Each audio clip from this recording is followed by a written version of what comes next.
आशा के कोनो पहिल पत्रकार छी।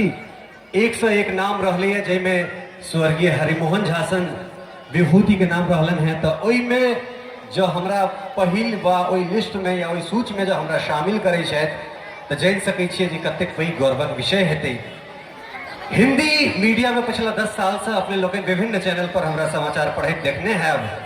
मुदा वो 10 साल जे किछ परिचय नहीं दिल के वो 2-3 साल के मैथिली मीडिया हमरा ओई जगह पर पहुँचलन है जे अहाँ सबके बीच में हम उपस्थित भेलहुँ हैं। मिथिला मिरर एक संस्था है जे मैथिली के लिए काज कर रहा है और संस्था है, एहन कोनो बात नहीं है जे हम अद्वितीय छी या दोसर गोटा नहीं काज कर रहा छथिन। मैथिली मीडिया पर सब गोटे के हाथ में मोबाइल है, इंटरनेट यूज करे छी। तो ओई पर अपने सब जब गूगल पर मिथिला मिरर मारबे तो सहज रूप से मिथिला मिरर अपने सबके भेट जाए। आ जे कलाकार के यहाँ एठन सुनलिए ना, चाहे वो मैथिली ठाकुर होत, रश्मि प्रिया जी होत, संजय जी होत, एहने एहने बहुत से हस्ताक्षर लोग के इंटरव्यू साक्षात्कार पर छन। तो अपने सब बेसी से बेसी संख्या में मिथिला मिरर के ट्यून करी। बहुत रास कलाकार बहुत रास समसामयिक विषय से ओई पर परिचित होते रही।